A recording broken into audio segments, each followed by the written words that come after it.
نحمدہ ونصلی علی رسولہ الکریم اما بعد فاعوذ باللہ السمیع العلیم من الشیطان الرجیم من ہمزہ ونفخہ ونفثہ بسم اللہ الرحمن الرحیم تبارک الذی بیدہ الملک وہو علی کل شیء قدیر۔ 29ویں پارے کا خلاصہ تفسیر پیش کیا جا رہا ہے۔ اس کا آغاز لفظ تبارک، یہ برکت سے ماخوذ ہے۔ برکت کہتے ہیں کثرت الخیر و دوام، خیر کا بہت زیادہ ہونا اور ہمیشہ رہنا۔ عام طور پر برکت کی دعا کی جاتی ہے، لیکن دعا یہ ہونی چاہیے کہ برکت بھی نصیب ہو جائے اور وہ برکت باقی بھی رہے، کیونکہ برکت باقی نہ رہے تو اس کا کیا فائدہ۔ تو اس لیے برکت کا معنی یہ ہے کہ خیر کی کثرت بھی ہو اور وہ دائمی ہو، ہمیشہ کے لیے ہو۔ اور جو لفظ خیر ہے، لفظ برکت ہے، یہ تمام بھلائیوں کا منبع ہے، اور یہ برکت اللہ تعالیٰ کی طرف سے ہے۔ یہیں سے سب کچھ ملے گا۔ اللہ تعالیٰ ہی چیز کے اندر برکت ڈالنے والے ہیں۔ رزق حلال میں برکت ہے، رزق حرام میں کثرت ہے۔ اب دیکھ لیں، رزق حرام جس میں کثرت ہے وہ مال کس طرح برباد ہوتا ہے۔ دنیا کے اندر دیکھ لیں، جن کی حرام کی کمائی ہے تو وہ جاتی بھی اسی طرح ہی ہے، اور جن کی حلال کی کمائی اللہ تعالیٰ اس کے مال کی حفاظت کرتے ہیں۔ اور آگے فرمایا بیدہ الملک، اس کے ہاتھ میں پورے جہانوں کی بادشاہی ہے، وہ جیسے چاہے کرے۔ اور آخر میں فرمایا یہ کوئی تعجب کی بات نہیں ہے کہ اس کے پاس پورے جہانوں کی بادشاہی ہے۔ فرمایا وَهُوَ عَلَى كُلِّ شَيْءٍ قدیر، وہ ہر چیز پہ قادر ہے، وہ ہر چیز پر قادر ہے۔ جب اس کے پاس قدرت موجود ہے تو وہ تمام جہانوں کا بادشاہ ہے، اور تمام جہانوں کا نظام چلانے والا ہے، اور تمام جہانوں کا رب ہے، کیونکہ اس کے پاس قدرت موجود ہے۔ آگے اللہ تعالیٰ نے یہ بات ذکر کی، الذی خلق الموت والحیات لیبلوکم ایکم احسن عملا۔ موت اور زندگی کو پیدا کرنے کا مقصد کیا ہے؟ تاکہ وہ تمہاری آزمائش کرے، تم میں سے خوبصورت عمل کون کرتا ہے۔ موت کا پہلے ذکر کیا، زندگی کا بعد میں ذکر کیا۔ تو دیکھیے، موت ایک تلخ حقیقت ہے، موت ایک تلخ حقیقت ہے، اس لیے موت کا پہلے ذکر کیا اور زندگی کا بعد میں ذکر کیا ہے۔ تو یہاں فرمایا کہ لیبلوکم ایکم احسن عملا، تم میں سے خوبصورت عمل، احسن اسم تفضیل ہے، سب سے اچھے عمل کون کرتا ہے۔ اکثر نہیں کہا کہ تم میں سے زیادہ عمل کون کرتا ہے، یہ نہیں کہا، بلکہ احسن کہا کہ خوبصورت عمل کون کرتا ہے۔ یہی وجہ ہے صحابہ نبی کریم صلی اللہ علیہ وسلم سے سوال کرتے، بخاری مسلم میں حدیث موجود ہے۔ سوال کیا ہوتا تھا؟ سوال کیا ہوتا تھا؟ یعنی ای العمل افضل، افضل عمل کون سا ہے؟ صحابہ افضل عمل، اور افضل عمل احسن عمل ہوتا ہے۔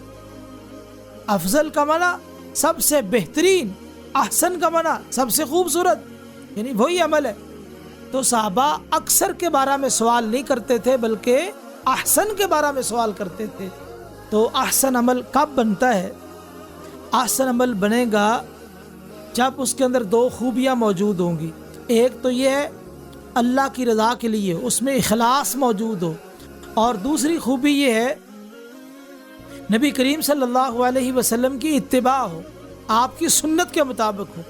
تو اللہ کی رضا اور سنت کے مطابق ہو تو وہ عمل احسن بن جاتا ہے۔ اللہ تعالی ہمیں احسن عمل کرنے کی توفیق نصیب فرمائے۔ اور یہ بات ذہن میں رکھیے، ایک مفسر کا تبصرہ بھی ہے، العبرۃ بحسن العمل، اعتبار اچھے عمل کا ہے، حجم کا نہیں ہے کہ بہت بڑا حجم ہو، بڑا لمبا چوڑا عمل ہو، نہیں، اعتبار عمل کی خوبصورتی کا ہے، اس لیے خوبصورت عمل کرنا چاہیے۔ اور اسی طرح ایک یہ بھی پتا چلا لیبلوکم، تاکہ وہ تمہیں آزمائے۔ دنیا آزمائش کا گھر ہے، یہ آزمائش ہے، دارالامتحان ہے، دارالجزا نہیں، دارالامتحان ہے۔ اور دارالامتحان کے اندر نتیجہ نہیں سنایا جاتا، وہاں صرف پیپر حل کیا جاتا ہے، نتیجہ بعد میں۔ تو یہ آزمائش کا گھر ہے، دارالامتحان ہے، یا امتحان دے رہے ہیں، پیپر حل کر رہے ہیں، اور نتیجہ اس کا قیامت والے دن ہمارے سامنے آ جائے گا۔ اسی طرح اللہ تعالیٰ آگے فرما رہے ہیں کہ جو لوگ جہنم میں جائیں گے، اذا القوا فیہا سمعوا لہا شہیقا وہی تفور، جہنم میں جائیں گے اور جماعتوں اور گروہوں کی صورت میں جائیں گے۔ القوا جمع کا لفظ آیا، یعنی الگ الگ نہیں جائیں گے بلکہ جماعتوں کی صورت میں۔ ظاہر بات، جب کوئی جماعت ہے، کوئی گروہ ہے، تو اس کا کوئی امام تو ہوتا ہے، امام کے بغیر تو جماعت نہیں ہوتی، تو امام کے ساتھ وہ جائیں گے۔ تو اس لیے آج ہی فیصلہ کر لو، تم نے اپنا امام کس کو بنانا ہے، اپنا امام کس کو بنانا ہے، کس کے ساتھ تم نے جانا ہے۔ اس لیے کتنے وہ خوش نصیب لوگ ہیں جن کے امام محمد رسول اللہ صلی اللہ علیہ وسلم ہوں گے۔ وہ بہت بڑے سعادت مند لوگ ہیں جن کے امام محمد رسول اللہ صلی اللہ علیہ وسلم ہیں۔ جب یہ جہنم میں چلے جائیں گے، اس وقت کہیں گے لو کننا نسمع و نعقل، کاش ہم دین کی باتیں سنتے اور عقل کرتے، دین کی باتیں سنتے اور ہم عقل کرتے، سمجھتے ان باتوں کو، دنیا میں سمجھا ہی نہیں۔ دیکھیے، لو کننا، لو کاش، اگر، تو یہ جو کلمہ لو ہے نا، انا کلمۃ لو لیست فی قاموس المومن، یہ مومن کی لغت میں، مومن کی ڈکشنری میں کلمہ ہے ہی نہیں لو کا۔ تو مومن لو نہیں کہتا، بلکہ مومن پہلی بات تو یہ ہے کہ وہ بات کو سنتا ہے، سمجھتا ہے، اور درست بات اس کو اپنا لیتا ہے۔ اگر خدا نخواستہ کچھ چیز رہ بھی جائے تو لو نہیں کہتا، اگر میں ایسے کرتا تو ایسے ہو جاتا، لو نہیں ہے۔ مومن کی لغت کے اندر لو نہیں ہے۔ اور یہ بات ذہن میں رکھیے، کئی دفعہ ہم کہتے ہیں کہ اتفاق ایسے ہو گیا، اتفاق ایسے ہو گیا۔ یاد رکھیے، ہر چیز اللہ تعالیٰ کے ہاں اس کا وقت متعین ہے۔ اتفاق کی کیا بات ہے؟ اتفاق نہیں، اللہ کا فیصلہ تھا، اللہ کا حکم تھا، ایسے ہی ہونا تھا جو ہو گیا۔ اور دیکھیے قرآن مجید نے کس طرح یعنی عقیدے کے مسئلے کو حل کی ہے۔ عقیدہ جو ہے، اس کو سمجھنا، جو قرآن و سنت کا فہم رکھتا ہے وہی صحیح معنوں میں عقیدے کو سمجھتا ہے، اور جس کے پاس قرآن و سنت کا فہم نہیں ہے، تدبر نہیں ہے، وہ کیا عقیدے کو سمجھے گا اور کیا عقیدہ پڑھائے گا۔ اور عقیدے کا سب سے اہم پہلو یہ ہے کہ اسباب کو اختیار کرنے کے بعد اللہ پر بھروسہ کرو۔ یہ عقیدے کا بہت اہم پہلو ہے، اسباب اختیار کرو، اس کے بعد اللہ پہ بھروسہ کرو۔ پہلے ان کا گھٹنا باندھو، اس کے بعد اللہ پہ بھروسہ اور توکل کرو۔ اور اسی طرح یہ کافروں نے کہا لو کننا نسمع و نعقل، تو اس پر ایک مفسر کا تبصرہ ہے ان الکافر اضعف العقل، سب سے کمزور عقل کافر کی ہوتی ہے، سب سے کمزور عقل کافر کی ہوتی ہے، اور اسی طرح مشرک کی ہوتی ہے۔ اسی طرح اللہ تعالیٰ فرماتے ہیں وَكُلُوا مِن رِزْقِي وَإِلَيْهِ النُّشُورُ، تم اس کے رزق سے کھاؤ اور اسی کی طرف تم نے اٹھ کے جانا ہے۔ تو یہاں سے رزق کا ذکر کر کے آگے باس بعد الموت، موت کے بعد دوبارہ اٹھنا، اس پہ دلیل پکڑی گئی ہے۔ استدلال کتنا پیارا ہے، دیکھیے جس طرح دانا گل سڑ جاتا ہے، اس سے کومپل نکلتی ہے، نئی زندگی مل جاتی ہے، اسی طرح جب انسان گل سڑ جائے گا نئی زندگی مل جائے گی۔ اور ایک نقطہ یہ بھی ملا کہ دانا گل سڑ جاتا ہے، جو نئی زندگی ملتی ہے وہ زندگی بہت بہتر ہوتی ہے۔ کیسے؟ ایک دانے کی وجہ سے کتنے دانے مل گئے، 100 دانہ، 200، 300، 400، 500, 700, ایک دانے کی وجہ سے 700 دانہ مل گیا، تو اب ایک دانے کی وجہ سے 700 دانہ ملا، تو آپ دیکھیے بہتر تو وہ ہے۔ اس لیے دنیا کے مقابلے میں آخرت کی زندگی بہتر ہے۔ تو رزق کے بعد فوراً باس بعد الموت پر دلیل پکڑی گئی، تو اس طرح دلیل بنائی کہ جس طرح دانہ گل سڑ کے اس کے بعد اسے کمپل نکلی، وہ بہت بہتر ہے آنے والی زندگی، اسی طرح قیامت کے بعد ہے جو جنت اور جہنم، جنت کی جو زندگی ہے وہ بڑی بہترین ہے اور جہنم کی زندگی بدترین ہے۔ آگے سورہ قلم ہے۔ سورہ قلم میں آغاز میں حروف مقطعات میں سے ایک کلمہ ہے نون۔ دیکھیے حروف مقطعات یہ ایک کلمہ، ایک حرف ہے، تو ایک حرف سے لے کے 5 حروف تک یہ حروف مقطعات قرآن مجید میں بعض صورتوں کے شروع میں آئے ہیں۔ تو دیکھیے قرآن مجید میں ایک مقام چھوڑ کے باقی تمام مقامات پہ جہاں بھی یہ حروف مقطعات آئے ہیں ان کے بعد قرآن کا ذکر، قرآن مجید کا ذکر موجود ہے۔ اس سے بعض کا دعویٰ ہے کہ یہ قرآن مجید کے نام ہے، اور بعض نے یہ دعویٰ کیا کہ نبی کریم صلی اللہ علیہ وسلم کے نام ہے، یہ بھی دعویٰ بعض کا۔ دلیل جہاں بھی یہ حروف مقطعات آئے آگے نبی کریم صلی اللہ علیہ وسلم کو خطاب کی ضمیر کے ساتھ مخاطب کیا گیا، شروع میں الف لام میم، وہاں تو وہاں بھی کیا آیا والذین یؤمنون بما انزل الیک وما انزل من قبلک طٰ ما انزلنا علیک القرآن لتشقی، یا نون والقلم وما یسطرون ما انت بنعمت ربک بمجنون وان لک لاجرا غیر ممنون۔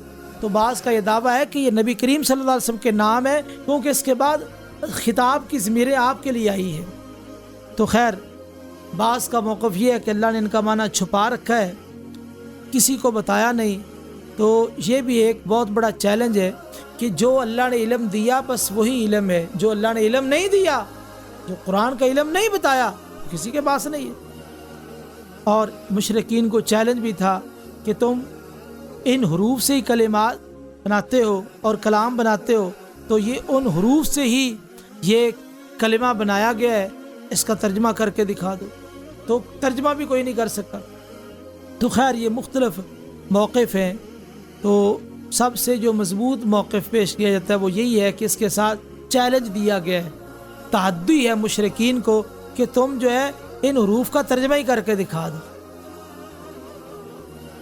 اسی طرح نون والقلم وما یسطرون، جو قلم کا ذکر کیا گیا، قلم کے بارے میں حدیث میں آتا ہے اول ما خلق اللہ القلم، سب سے پہلے اللہ تعالیٰ نے قلم کو پیدا کیا ہے اور اس کو کہا لکھ۔ اس نے کہا میں کیا لکھوں؟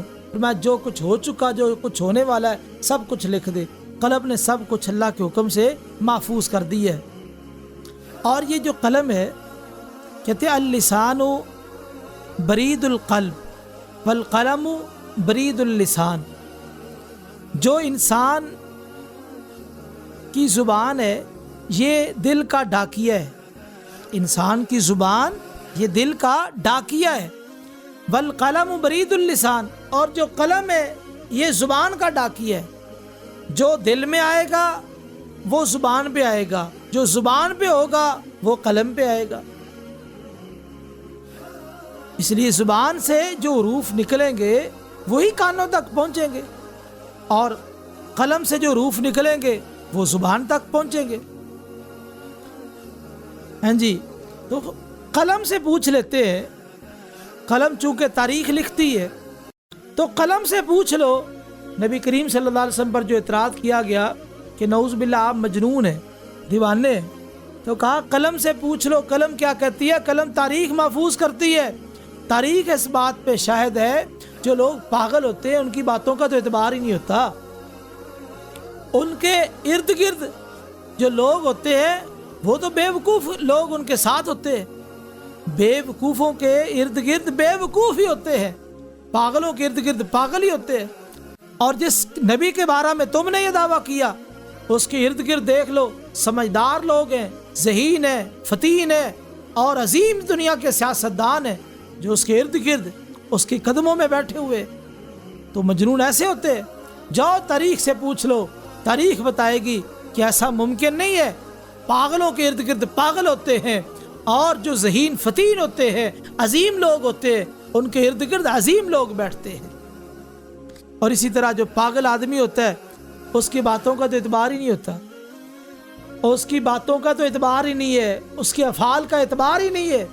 لیکن یہ نبی وَإِنَّكَ لَعَلَىٰ خُلُقٍ عَظِيمٍ، یہ تو خلق عظیم پر سوار ہے. علا کا لفظ آیا، علا للاستعلاء، یہ بلندی کے لیے آتا ہے، یہ بلندی کے لیے. گویا کہ اخلاق آپ کی سواری ہے، آپ اس کے اوپر سوار ہیں. اللہ اکبر.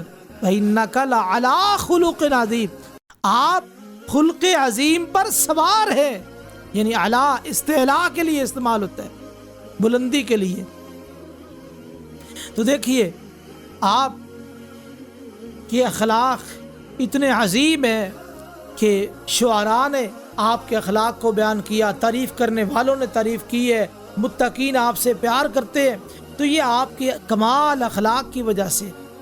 تو اس لیے مشرکین کا جو دعویٰ ہے وہ بیکار اور فضول دعویٰ ہے کہ نعوذ باللہ یہ مجنون ہے.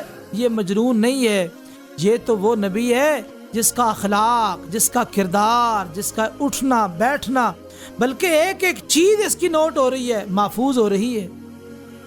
تو جس کی ایک ایک چیز محفوظ ہو رہی ہے، نوٹ ہو رہی ہے.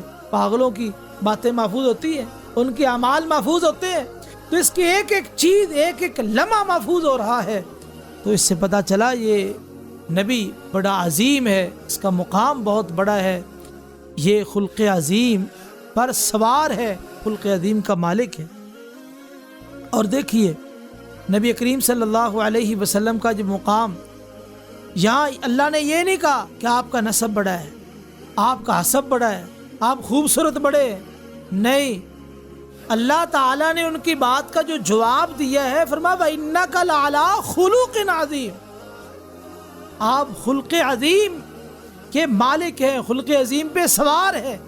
پتہ چلا انسان کی بھلائی اور خیر اس بات میں ہے کہ انسان کی سیرت اور کردار اچھا ہو، انسان کی سیرت اور کردار اچھا ہو. آگے اللہ تعالیٰ نے باغ والوں کا واقعہ بیان کیا ہے. باغ یہ کہاں واقع تھا، مفسرین نے بڑی باتیں کی ہے. بہرحال جو نتیجہ ہے، سبق ہے، وہ ہم اس کو دیکھتے ہیں. باغ والوں کا واقعہ، ایک آدمی کا باغ تھا، جب پھل آتا تھا وہ اس کے 3 حصے کرتا تھا، ایک باغ کے لیے، ایک غریبوں یتیموں مسکینوں کے لیے، اور ایک اپنے گھر کے لیے. جب اولاد آئی، اولاد نے تبصرے شروع کر دیے. جو نئی نسل ہوتی ہے نا، ان کے ذہنوں میں اعتراضات بڑے ہوتے ہیں، ماں باپ پہ اعتراض، طرح طرح کے اعتراض، ہمارے ابے نے بنایا کیا ہے، اس طرح کے اعتراض کرتے ہیں. تو خیر انہوں نے کہا کہ باپ فوت ہوا، تو کہا اس دفعہ ہم پھل کاٹیں گے، کسی غریب یتیم مسکین کو قریب نہیں آنے دیں گے. اب دیکھیں ان کا کتنا بڑا پلان ہے. انہوں نے انشاءاللہ بھی نہیں کہا، انشاءاللہ بھی نہیں کہا، اللہ کا نام نہیں لیا.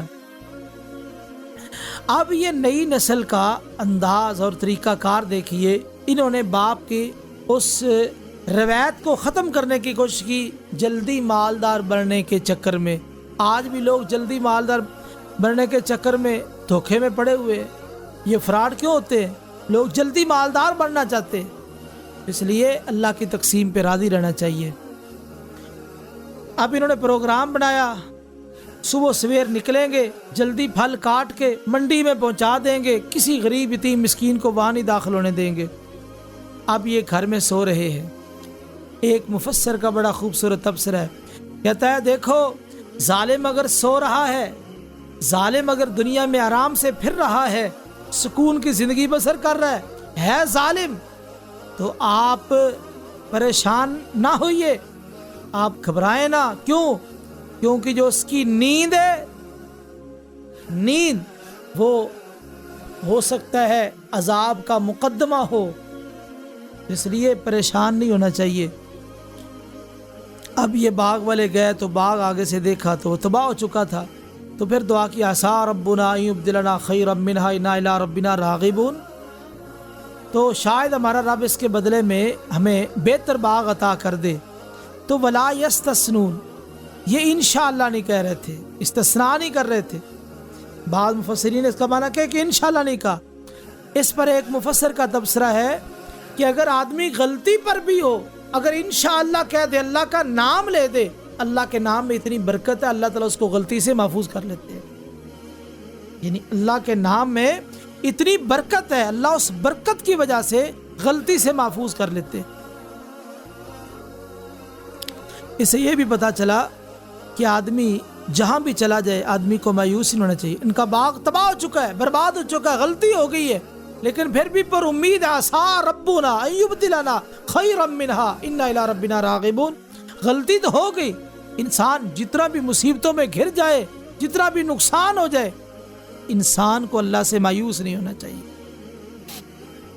آگے فرمایا وَأُمْلِي لَهُمْ إِنَّ كَيْدِي مَتِينٌ، میں ان کو مہلت دے رہا ہوں، بے شک میری پکڑ بڑی مضبوط ہے. دیکھیے ڈر اس بات میں نہیں ہے کہ آپ اللہ کی اطاعت کر رہے ہیں اس کے باوجود آزمائشوں میں آ رہے ہیں. آپ جس طرح اطاعت زیادہ کرتے ہیں پریشانی میں مبتلا ہو رہے ہیں، بس اوقات ہو جاتا ہے. اس میں کوئی ڈر نہیں ہے. اگر آپ اللہ کے صحیح معنوں میں فرما بردار ہیں اور آپ کے اوپر آزمائشیں آ رہی ہیں تو ڈر کی کوئی بات نہیں ہے. ڈر اس بات میں ہے کہ آپ اللہ کی نافرمانی کریں اور سرکشیاں کریں، بغاوت کریں، کفر اور شرک کریں، اس کے باوجود آپ کو نعمتیں مل رہی ہیں، رزق مل رہا ہے، فراوانی مل رہی ہے. ڈر اس بات پہ. اللہ فرماتے انما ہوا، نبی کریم صلی اللہ علیہ وسلم نے فرمایا انما ہوا استدراج، یہ تو استدراج، اللہ نے مہلت دی ہے، ڈھیل دی ہے. جب اللہ پکڑیں گے پھر ساری اگلی پچھلی جو نا کسریں نکل جائیں گی. اس لیے یہ اصل میں خطرناک معاملہ ہے کہ ایک انسان گناہ بھی کرتا ہے پھر بھی اس کو سارا کچھ مل رہا ہے، نعمتیں مل رہی ہے، تو یہ استدراج ہے، اللہ نے ڈھیل دی ہے. جب اللہ پکڑیں گے پھر جو ہے نا چیخیں نکلیں گی. کون چھڑانے والا؟ اللہ تعالیٰ کے. وَأُمْلِي لَهُمْ إِنَّ كَيْدِي مَتِينٌ، اللہ نے مہلت دے رکھی ہے لیکن اللہ کی پکڑ بڑی سخت. آگے وَإِن كَادُوا لَيُزْلِقُونَكَ بِأَبْصَارِهِمْ لَمَّا سَمِعُوا الذِّكْرَ وَيَقُولُونَ إِنَّهُ لَمَجْنُونٌ. سورہ قلم میں یہ بات ذکر کی جا رہی ہے کہ یہ کافر آپ کو نظر بد لگانے کے چکر میں ہے. دیکھیے نظر بد برحق ہے، نظر لگ جاتی ہے. جس آدمی کی نظر لگ جائے تو اس آدمی سے وضو کروا لیا جائے اور اس پہ چھینٹے مار دیے جائیں تو یہ نظر بد برحق ہے، لگ جاتی ہے. انسان کو احتیاط کرنی چاہیے. جناب یعقوب علیہ السلام نے اسی وجہ سے اپنے بیٹوں کو کہا تھا لا تدخلوا من باب واحد وادخلوا من ابواب متفرقہ، ایک دروازے سے داخل نہ ہونا، مختلف دروازوں سے داخل ہونا. پتہ چلا کہ نظر بد العین حق، نظر بد برحق ہے، یہ لگ جاتی ہے. اس لیے احتیاط کرنی چاہیے. احتیاط کرنے میں کوئی قباحت والی بات نہیں ہے. اسی طرح آگے اللہ تعالیٰ نے یہ بات ذکر کی ہے وَحُمِلَتِ الْأَرْضُ وَالْجِبَالُ فَدُكَّتَا دَكَّةً وَاحِدَةً، زمین اور پہاڑوں کو اٹھا کے ان کو ریزہ ریزہ کر دیا جائے گا. دیکھو جو اللہ اتنی بڑی زمین اور اتنے مضبوط پہاڑ ان کو ریزہ ریزہ کر دے گا، ایک جھٹکے کے اندر سب کچھ ریزہ ریزہ ہو جائے گا، اس اللہ کی طاقت کا اندازہ لگائی. اے انسان تیری کیا اوقات ہے؟ ایک مفسر کا تبصرہ ہے انسان تیری کیا اوقات ہے جو اللہ ایک جھٹکے کے اندر ساری دنیا کا نظام ترم برم کر سکتا ہے، تیری کیا اوقات ہے؟ اس لیے اللہ سے ڈر کے زندگی بسر کر. اور اسی طرح فرما قطوفہا دانیہ، جنت میں جو پھل ہوں گے وہ بڑے قریب قریب پھل ہوں گے، قریب قریب. اس پر ایک مفسر کا تبصرہ ہے کہ یہ جنتی لوگ دنیا میں گناہوں کے قریب ہونے کے باوجود گناہوں سے دور ہو جاتے تھے. یعنی گناہ پہ قدرت کے باوجود بھی یہ گناہ نہیں کرتے تھے، یہ گناہوں سے دور ہو جاتے تھے، اللہ کی رحمت کی طرف بھاگ جاتے تھے. تو اس لیے اللہ تعالیٰ نے جنت کے پھل ان کے قریب کر دیے. یہ گناہ قریب ہونے کی وجہ سے نہیں کرتے بلکہ بھاگ کے اللہ کی رحمت کی طرف آ جاتے، تو اللہ تعالیٰ جنت میں پھل ان کے قریب کر دیں گے. اور یہاں پر اللہ تعالیٰ نے ذکر کیا کچھ لوگوں کے دائیں ہاتھ میں اعمال نامہ دیا جائے گا تو وہ کہے گا ہاں وہ مقرؤ کتابیہ. جس طرح بچہ اس کی پوزیشن آ جائے تو ہر کسی کو خوشی سے بتاتا ہے، ادھر جاتا ہے ادھر جاتا ہے، یہ میرا دیکھو رزلٹ کارڈ دیکھو، یہ میرا نمبر آئے، بڑا خوش ہوتا ہے.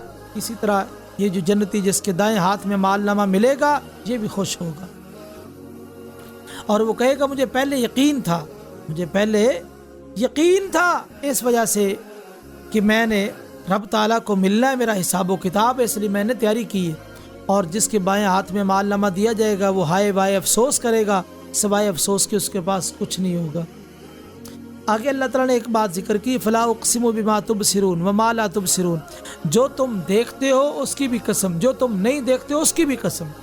ثابت ہوا دنیا میں دو قسم کی چیزیں، بعض چیزیں ہمیں نظر آتی ہیں، بعض چیزیں نظر نہیں آتی، دونوں کی میرے رب نے قسم کھائی ہے۔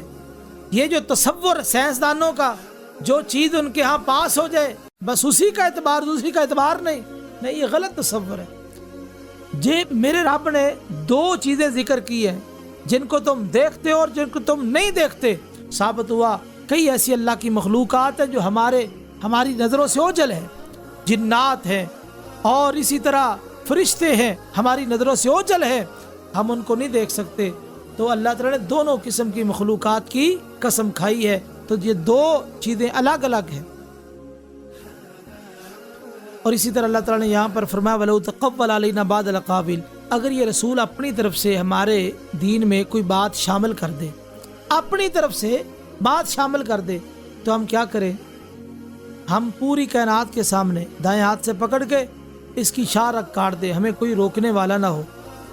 دیکھو بھئی اللہ فرماتے ولو، اگر رسول ایسا کرے، دیکھو رسول ایسا کرے تو نتیجہ کیا ہے؟ اس کی شاہ رگ کاٹ دی جائے۔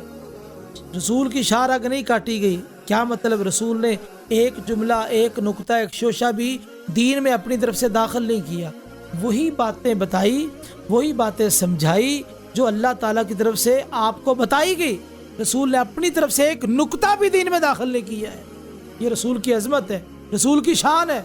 آج سارا زور رسول کی زلفوں پہ بیان کرنے پہ لگ رہا ہے، اور اسی طرح دوسری تیسری چیزیں، لیکن رسول کی عظمت بیان کرو، رسول کی شان بیان کرو۔ رسول کی شان یہ ہے اس نے یہ دین پوری امانت اور دیانت کے ساتھ امت تک پہنچایا ہے، اس میں کسی قسم کی کوئی خیانت نہیں ہے۔ اگر خیانت ہوتی تو اللہ نے جو دھمکی دی ہے یہ نافذ ہو جاتی، یہ نافذ نہیں ہوئی تو ثابت ہوا کہ رسول نے اپنی طرف سے دین میں کوئی اضافہ نہیں کیا، وہی دین بیان کیا ہے جو اللہ تعالیٰ کی طرف سے آپ کو ملا تھا۔ آگے سورہ معارج میں اللہ تعالیٰ نے ایک خبر دی، ان الانسان خلق ہلوعا، انسان بے صبرا پیدا کیا گیا، بڑا بے صبرا ہے، اگر اس کو کوئی تکلیف پہنچ جائے جزا فضا شروع کر دیتا ہے، اس کو کوئی بھلائی پہنچ جائے پھر کنجوس بخیل بن جاتا ہے، یہ بے صبرا ہے۔ تو جس اللہ نے اس مشینری کو بنایا ہے وہ اللہ خبر دے رہا ہے کہ انسان بے صبر ہے۔ اب یہ صبر مند کیسے بنے گا؟ صبر مند بننے کے لیے اللہ نے جو اصول بنائے ہیں قرآن اور حدیث میں وہ بیان ہوئے، قرآن اور حدیث کے اصولوں پہ اگر آپ عمل کر لیں تو آپ کے اندر صبر آ جائے گا، ورنہ انسان بے صبر ہے۔ جب بھی اس کو کوئی شر پہنچتا ہے تو کس طرح گھبرا اٹھتا ہے، عجیب عجیب باتیں کرتا ہے، اور خیر مل جائے، بھلائی مل جائے تو پھر یہ کنجوسی اور بخل کرتا ہے۔ اس لیے ہاں، جو انسان آگے آنے والی جو صفات بیان کی گئی ہے ان صفات پہ عمل کر لے وہ انسان صبر والا ہے۔ وہ صفات کون سی ہیں؟ الذین هم علی صلاتہم دائمون، یعنی نمازی لوگ جو نمازوں پہ ہمیشگی کرنے والے ہیں وہ صبر والے لوگ ہوتے ہیں۔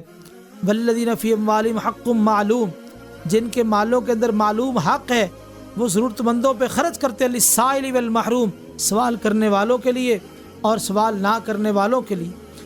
والذین یصدقون بیوم الدین، قیامت کے دن کی تصدیق کرتے ہیں۔ والذین هم من عذاب ربہم مشفقون، اور وہ اپنے رب کے عذاب سے ڈرنے والے ہیں۔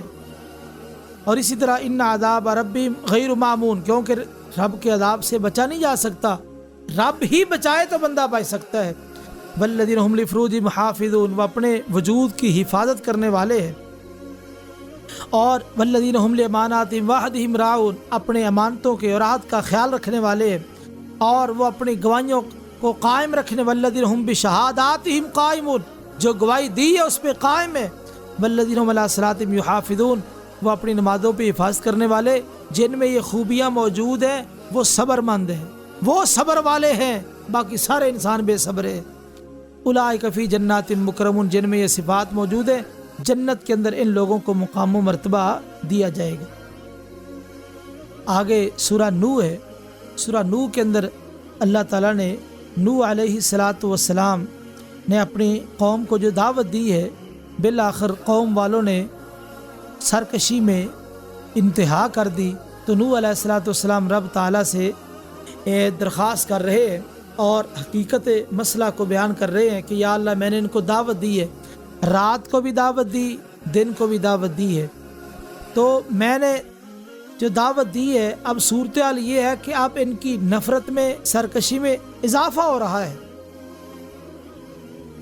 تو یہ ساری باتیں نوح علیہ الصلاۃ والسلام جو ہے اپنے رب کے سامنے پیش کر رہے ہیں، یعنی رب کو حالانکہ اللہ کو علم ہے، اللہ تعالیٰ کو ایک ایک بات کا علم ہے، لیکن یہ انداز ہوتا ہے شکایت کا کہ اپنی شکایت وہ لمبی فہرست پیش کرو رب کے سامنے، وہاں تو شرم والی کوئی بات ہی نہیں ہے، رب کے سامنے شرم والی کوئی بات نہیں ہے، تو آپ جو ہے رب کے سامنے اپنی باتیں پیش کریں۔ تو اس سے یہ پتہ چلا کہ جو دائی ہے اس کو دعوت کے میدان میں ہر ممکن طریقہ اختیار کرنا چاہیے۔ کہا میں نے رات کو بھی دعوت دی، دن کو بھی دعوت دی، تو اسی طرح الگ الگ دعوت دی، اجتماعی دعوت دی، یعنی دائی کو ہر ممکن طریقہ کار اختیار کرنا چاہیے دعوت دینے کے لیے۔ اور ایک نقطہ یہ بھی سمجھ آیا، جو دائی ہے وہ آرام پرست نہ ہو، اگر آرام پرست ہوگا تو وہ دعوت کیسے دے گا؟ تو دعوت وہی دے گا جو کھڑا ہو جائے۔ قوم فانذر، اپنے نبی کو اللہ نے حکم دیا کھڑے ہو جائیے اور ڈرائیے، تو دائی جو ہے وہ آرام کی نہ سوچے، آرام بھی کرے ضرورت کے مطابق، لیکن زیادہ تر وہ اپنا وقت دعوت میں گزارے۔ اور اسی طرح ایک بات، فَقُلْتُ اسْتَغْفِرُوا رَبَّكُمْ إِنَّهُ كَانَ غَفَّارًا، استغفار، یہ استغفار جو ہے اس کا اہتمام کرنا چاہیے۔ نوح علیہ الصلاۃ والسلام نے کہا کہ میں نے ان کو یہ بات کہی ہے، استغفروا ربکم انہ کان غفارا، کہ تم اپنے رب سے معافی مانگو، بے شک وہ بہت بخشنے والا ہے۔ تو استغفار اس کو ہمیشہ لازم پکڑ لو، یہ خیر کی اور بھلائی کی کنجی ہے۔ اور استغفار استقامت کی غذا ہے، پیچھے ہم پڑھ کے ہیں، غذاء الاستقامتی الاستغفار، ایک مفسر کا تبصرہ، فاستقیموا الیہ واستغفروا، یعنی تم استقامت اختیار کرو اور استغفار کرو، یعنی غذاء الاستقامت الاستغفار۔ تو اس لیے استغفار انسان کو کثرت کے ساتھ کرنا چاہیے، جو بھی مسئلہ ہو، پریشانی ہو، تو استغفار نہیں چھوڑنا چاہیے۔ عمر رضی اللہ تعالیٰ عنہ کے دور میں قحط سالی ہوگی، جب قحط سالی ہوئی تو عمر رضی اللہ تعالیٰ عنہ بس استغفار کر رہے، لوگوں کو بھی کہہ رہے استغفار کرو، استغفار کرو۔ کیوں؟ فَقُلْتُ اسْتَغْفِرُوا رَبَّكُمْ إِنَّهُ كَانَ غَفَّارًا يُرْسِلِ السَّمَاءَ عَلَيْكُمْ مِدْرَارًا، تم استغفار کرو گے اللہ موسلا دھار بارش برسا دیں گے۔ تو پتہ یہ چلا اللہ کی رحمتوں کے دروازے اسی وقت کھلتے ہیں جب استغفار کیا جائے، اپنے گناہوں کی معافی مانگی جائے۔ آگے حسن بصری رحمہ اللہ کا واقعہ ہے، ان کے پاس ایک بندہ آیا، اس نے کہا جی قحط سالی ہے، کیا کریں؟ فرمایا استغفار کرو۔ ایک اور بندہ آیا، جی میرے گھر اولاد نہیں ہوتی، کہا استغفار کرو۔ ایک نے کہا جی مال کی بڑی کمی ہے، کہا استغفار کرو۔ تو اس طرح یعنی 3-4 بندے آئے، انہوں نے اسی طرح، ایک نے کہا باغ خشک ہو گئے، تو کہا استغفار کرو۔ تو ان کو کہا گیا کہ مختلف بندے آئے، انہوں نے مختلف چیزیں پیش کی، تو آپ نے ایک ہی جواب دیا ہے۔ حسن بصری علیہ الرحمہ کہتے ہیں میں نے اپنی طرف سے تو نہیں کہا، یہ تو اللہ قرآن میں کہتے ہیں فَقُلْتُ اسْتَغْفِرُوا رَبَّكُمْ إِنَّهُ كَانَ غَفَّارًا يُرْسِلِ السَّمَاءَ عَلَيْكُمْ مِدْرَارًا وَيُمْدِدْكُمْ بِأَمْوَالٍ وَبَنِينَ وَيَجْعَلْ لَكُمْ جَنَّاتٍ وَيَجْعَلْ لَكُمْ أَنْهَارًا، یہ تو اللہ نے قرآن میں کہا ہے۔ اس سے پتہ چلا جس کو ان چیزوں کی ضرورت ہے، بیٹوں کی ضرورت ہے، مال کی ضرورت ہے، باغات کی ضرورت ہے، پانی کی ضرورت ہے، وہ اللہ تعالیٰ سے استغفار کرے، استغفار کی برکت سے اللہ ساری نعمتیں عطا فرما دیں گے۔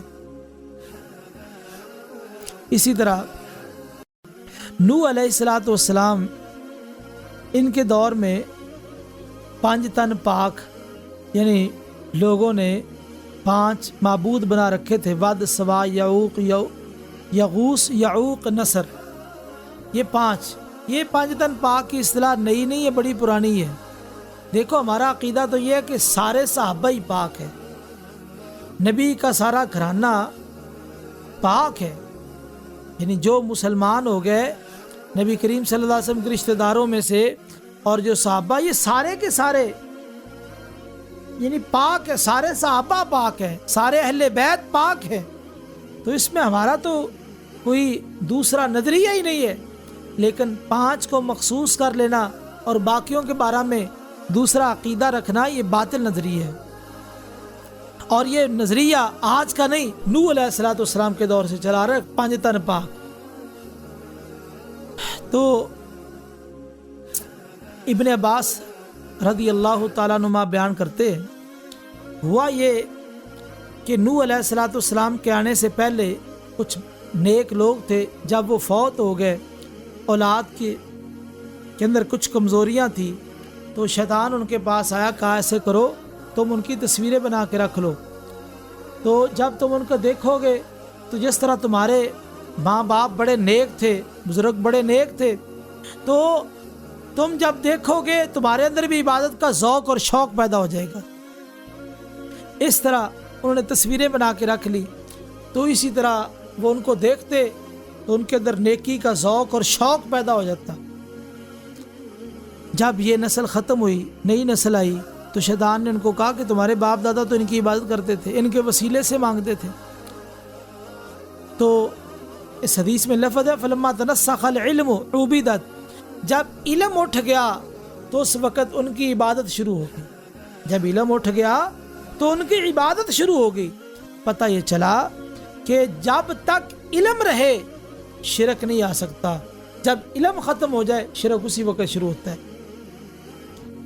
اور اسی طرح نوح علیہ الصلوۃ والسلام کے ادب کا کمال انداز ہے، کہا عصونی، انہوں نے میری نافرمانی کی، یہ نہیں کہا کہ اللہ تیری نافرمانی کی، نہیں، ادب کمال ادب ہے نوح علیہ السلام کے اندر، کہا عصونی، میری نافرمانی کی ہے۔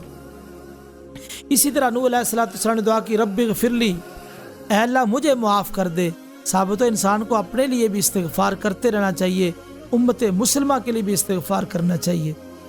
آگے سورہ جن ہے، سورہ جن، اس میں اللہ تعالیٰ فرماتے ہیں قرآن عجبا، کہ یہ بہت عجیب قرآن ہے۔ دیکھو قرآن مجید کے اندر جو عجیب کا لفظ ہے یہ 2 مقام پہ آیا، سورہ قاف کے اندر جہاں واقعہ بیان ہوا صحابہ کاف کا کہ 309 سال تک وہ سوئے رہے، وہاں عجبا کا لفظ آیا، اور اسی طرح یہاں عجبا سورہ جن کے اندر استعمال ہوا۔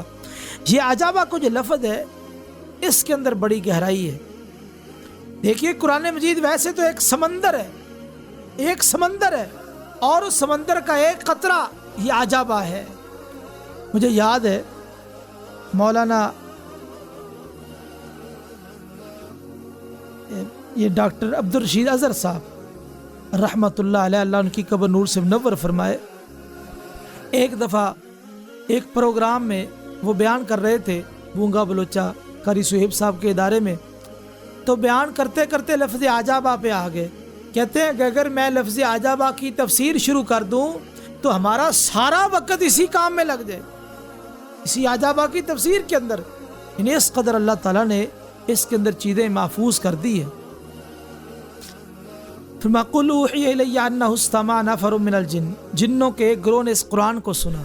دیکھو جنوں نے قرآن کو سنا، ایک ہی مرتبہ سنا، اللہ تعالیٰ نے ان کے سینے کھول دیے، وہ اپنی قوم کی طرف داعی بن کے چلے گئے۔ تو مشرکین مکہ پہ اللہ نے الزام ان کو دیا، اور ظالموں تمہیں زندگی گزر گئی، تم اس کے بچپن سے واقف، لڑکپن سے واقف، جوانی سے واقف، اور اس کی امانت اور دیانت سے واقف، اس کو صادق امین کہتے ہو، اور تمہیں شرم آنی چاہیے کہ تم اس نبی کا کلمہ پڑھنے کے لیے تیار نہیں ہو۔ تو سورہ جن سے ہمیں کئی جو ہے نا باتیں سمجھ آتی ہے۔ جنوں کے جو اقوال، جنہوں نے جو باتیں کی، تو ان کے اقوال کے مارے سے ہمیں 16 حکمتیں سمجھ آتی ہیں. 16 حکمتیں. نمبر 1، جنہوں نے قرآن سنا اس پہ ایمان لائے اور شرک چھوڑ دیا. ایک نقطہ یہ ملا، جو قرآن صحیح معنوں میں سنتا ہے وہ شرک نہیں کر سکتا. کتنے افسوس کی بات، کئی لوگ قرآن بھی پڑھتے ہیں اور شرک بھی کرتے ہیں. اس کا معنی یہ قرآن پہ غور نہیں کرتے، قرآن پہ تدبر نہیں کرتے، قرآن کو سمجھتے نہیں، خالی تلاوت کرتے ہیں، رٹا لگانے والے ہیں. اگر قرآن کو سمجھے تو جنہوں نے ایک دفعہ سنا، سمجھا اور وعدہ کیا وَلَن نُشْرِكَ بِرَبِّنَا أَحَدًا، ہم رب تعالیٰ کے ساتھ کسی کو شریک نہیں بنائیں گے. اور اسی طرح دوسری چیز یہ سمجھ آئی، اللہ اس سے بلند ہے کہ اللہ تعالیٰ کے بیوی بچے ہوں، اللہ اس سے کہیں بلند ہے. اور تیسری حکمت یہ سمجھ آئی، جاہل جن جو ہے وہ رائے حق سے ہٹی ہوئی بات کرتے ہیں، رائے حق سے ہٹی ہوئی بات کرتے ہیں کہ اللہ تعالیٰ کے بیوی بچے ہیں. یہ رائے حق سے ہٹی ہوئی بات ہے، درست بات نہیں ہے، غلط بات ہے. تو یہ ایک حکمت ہمیں سمجھ آئی.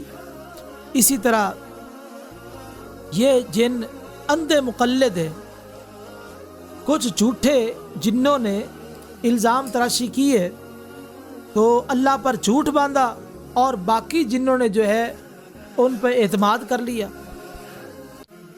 کچھ جنوں نے جھوٹ باندھا اور باقی جنوں نے پھر ان پر اعتماد کر لیا.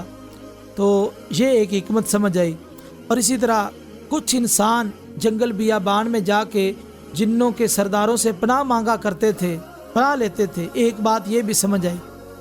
اور اسی طرح ایک حکمت یہ سمجھ آئی، جنوں نے بھی انسانوں کی طرح گمان کر لیا تھا کہ مرنے کے بعد زندگی نہیں ہے.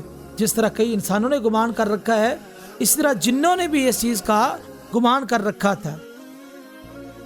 اور اسی طرح جن آسمان سے خبریں طلب کرتے تھے، جن آسمان سے خبریں طلب کرتے تھے تو انہیں روک دیا گیا.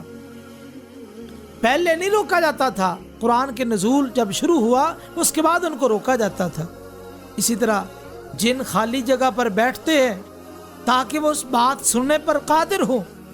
اور اسی طرح ایک حکمت یہ سمجھ آئی، جنوں کو یہ معلوم نہ تھا کہ آسمان سے خیر اتر رہی ہے کہ شر اتر رہا ہے. اور اسی طرح ایک بات یہ بھی کہ جنوں میں کچھ ابرار ہیں، نیک ہیں، اور کچھ فجار، فاسق فاجر ہیں.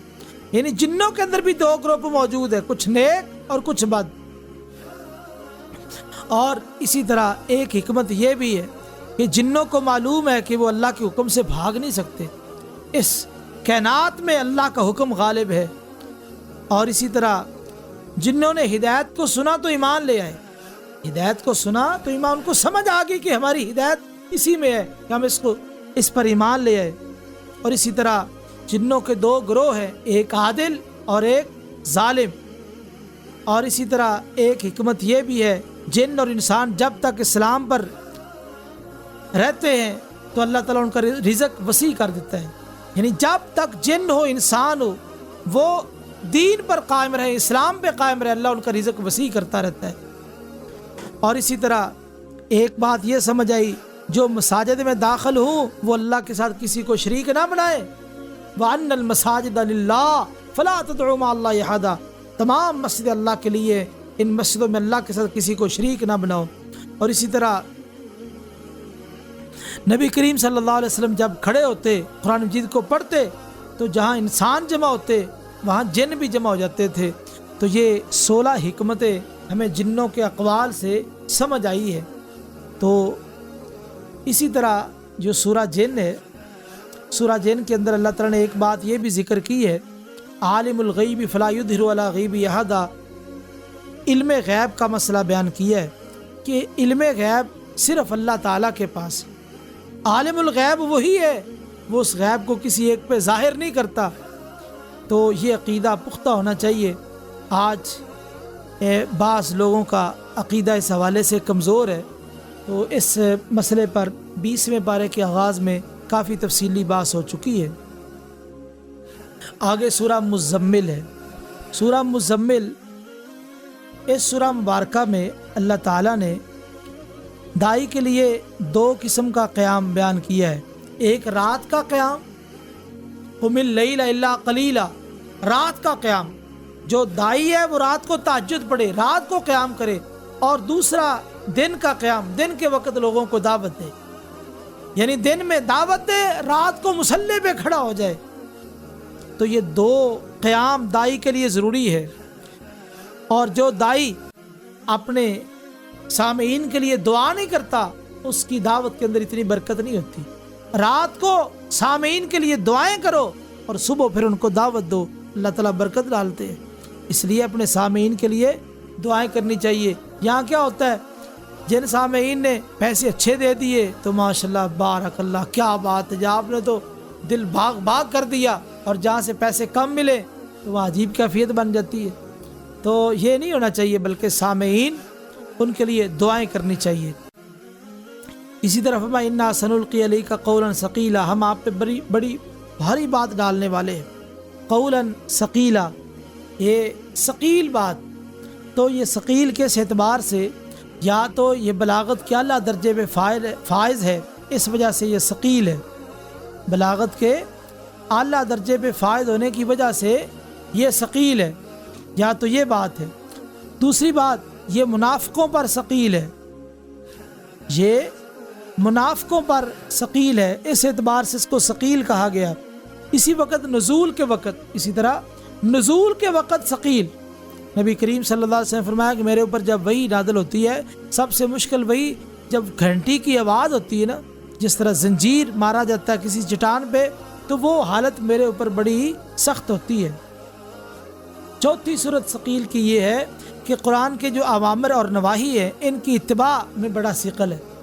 قرآن کے احکام کو ماننا اور جہاں سے روکا گیا وہاں سے رکنا تو ظاہر بات ہے ثقل ہے. تو یہ 3 چیزیں چار چیزیں، یعنی قرآن مجید کو قول ثقیل کہا گیا، یا تو معنی اور بلاغت کے اعتبار سے، یا اسی طرح منافقین پر یہ بڑا ثقیل ہے، یا اسی طرح قرآن مجید کے اوامر اور نواہی کی جو اتباع ہے اس میں بڑا ثقل ہے.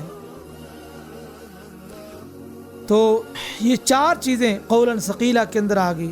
اسی طرح صبراً جمیلا قرآن مجید نے کہا.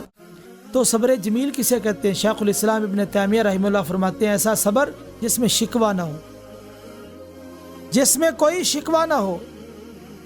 اور اگر شکوہ کرنا تو صرف رب سے، مخلوق سے شکوہ نہ کیا جائے.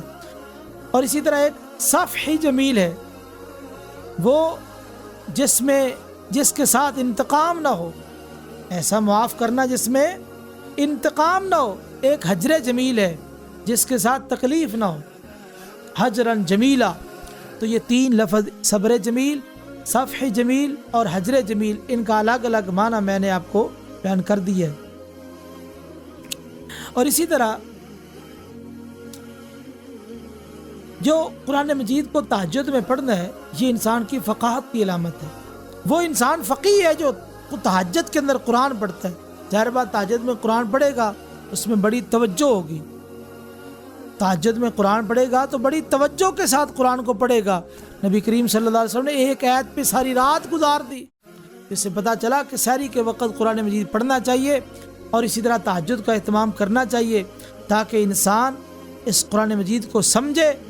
اور واقعتاً نہیں، یہ گھڑیاں ایسی ہوتی ہیں جب بندہ قرآن پڑھ رہا ہوتا ہے تو قرآن کے الفاظ پہ انسان کی توجہ جاری ہوتی ہے، معنی مفہوم پہ توجہ جاری ہوتی ہے، اور بڑے بڑے نکات اس وقت سمجھ آتے ہیں.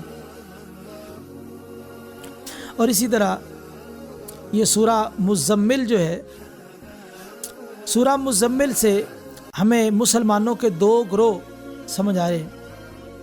یعنی قرآن کے ساتھ جو ہمارا تعلق ہے تو اس حوالے سے 2 گروہ ہیں. ایک گروہ وہ ہے جو قرآن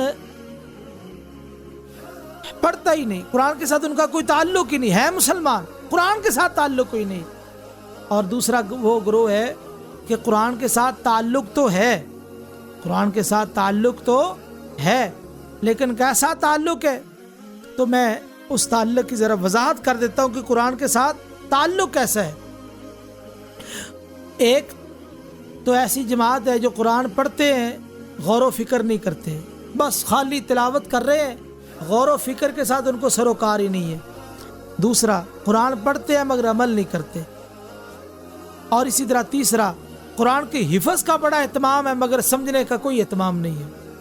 حفظ کا بڑا شوق اور ذوق ہے، سمجھنے کا کوئی اہتمام نہیں ہے۔ اسی طرح کچھ لوگ ایک ہی رات میں سارا قرآن پڑھ دیتے ہیں، شبینہ ایک ہی رات میں قرآن پڑھ دیتے ہیں، لیکن اس کو سمجھنے اور سننے کا کوئی شعور نہیں ہے۔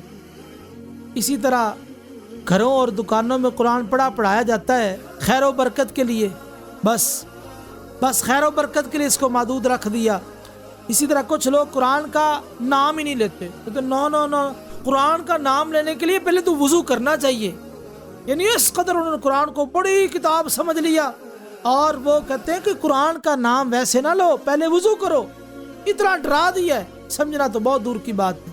اسی طرح رمضان میں کئی بار قرآن مجید مکمل کرتے ہیں لیکن سمجھتے نہیں ہیں۔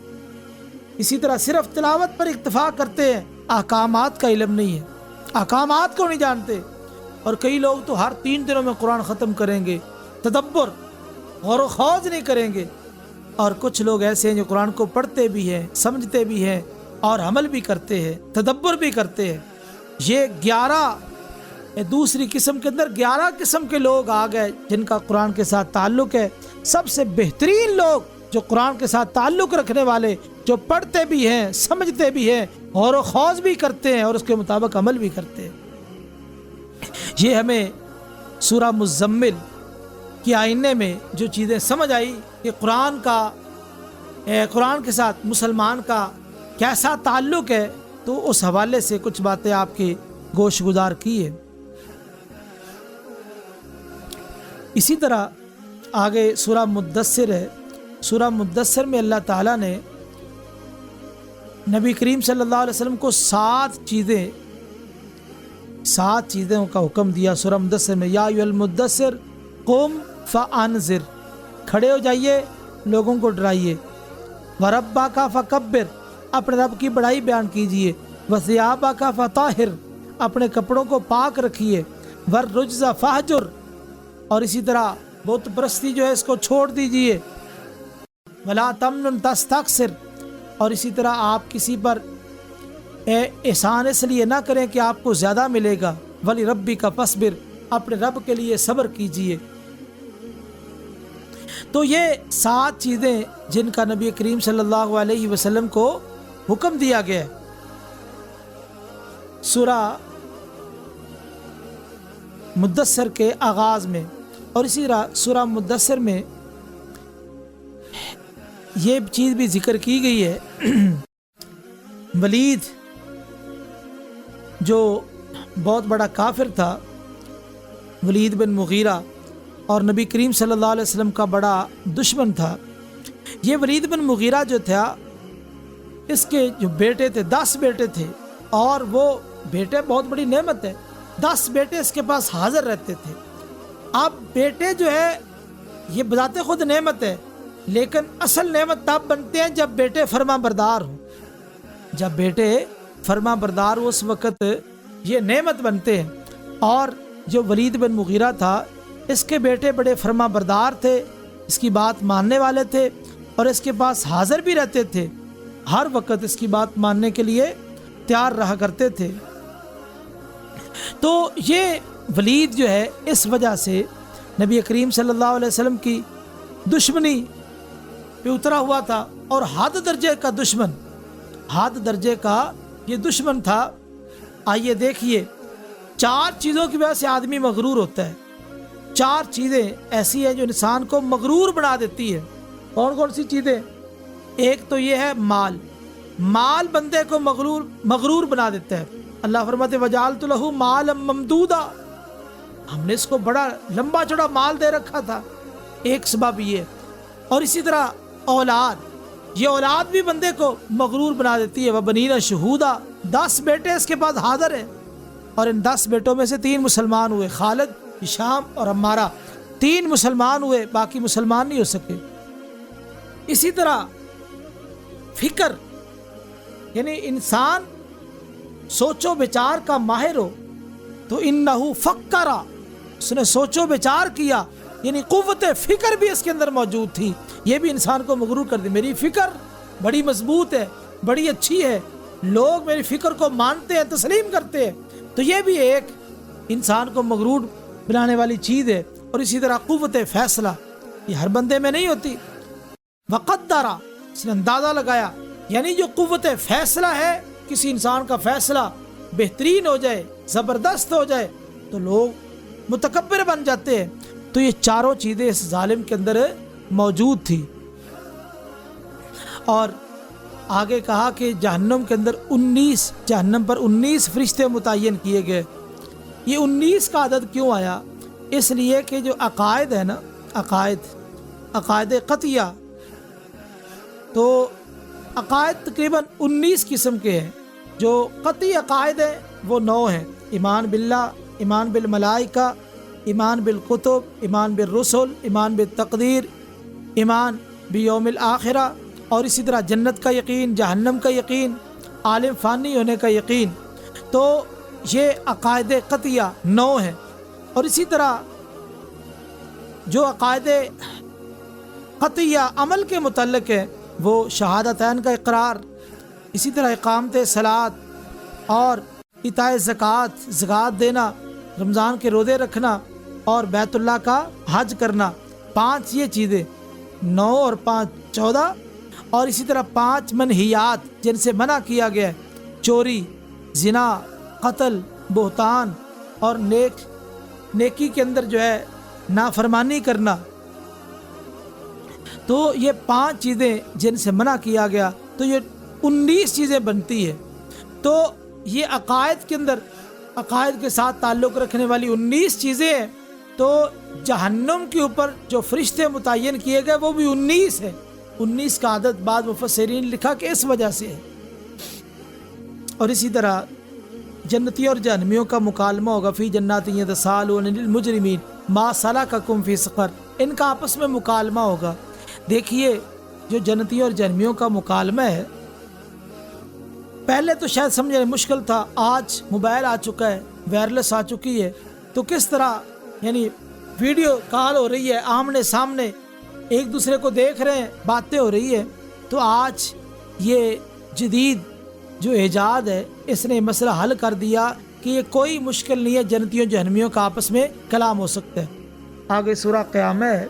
سورہ قیامہ کے اندر بل الانسان علی نفسہ بصیرہ، انسان اپنے نفس پہ پورا بصیرت رکھتا ہے، اس کو پورا علم ہے کہ میں کیا کر رہا ہوں، کدھر جا رہا ہوں، میرے کیا مصروفیات ہیں. تو انسان ایک ایک چیز کو اچھی طرح سمجھتا ہے.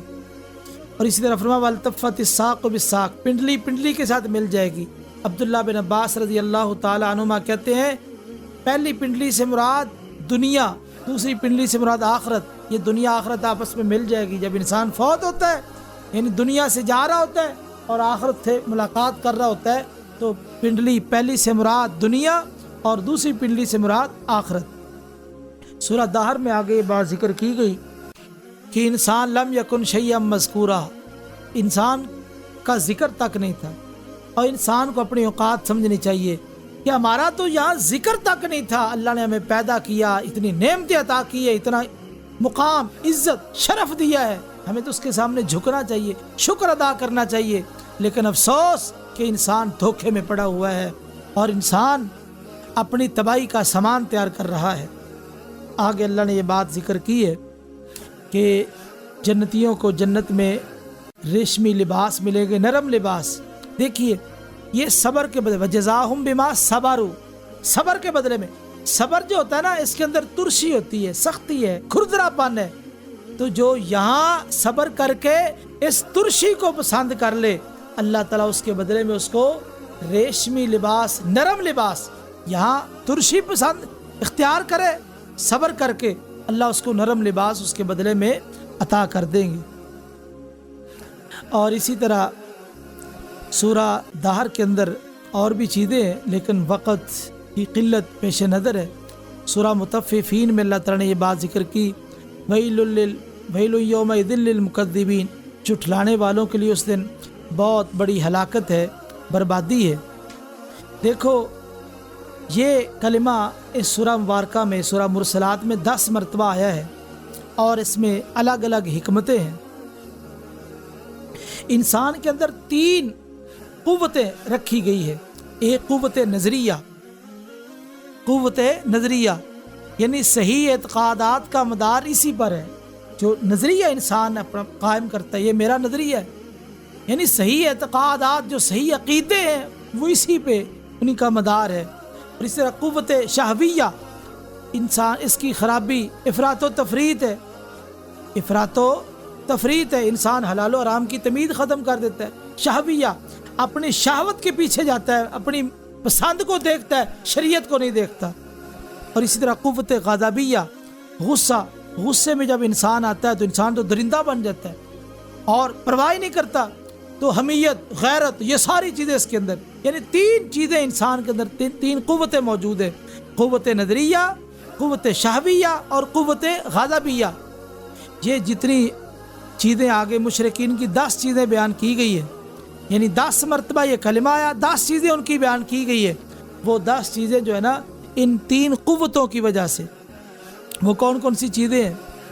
ایک تو یہ اچانک بے خبر پکڑے جانے پر حسرت اور مایوسی۔ اچانک ایک انسان کو پکڑ لیا جائے، وہ افسوس کر، ہائے کاش، ہائے افسوس، مجھے تو وقت ہی نہیں ملا، وقت ملتا تو میں بھی کوئی نیک عمل کر لیتا۔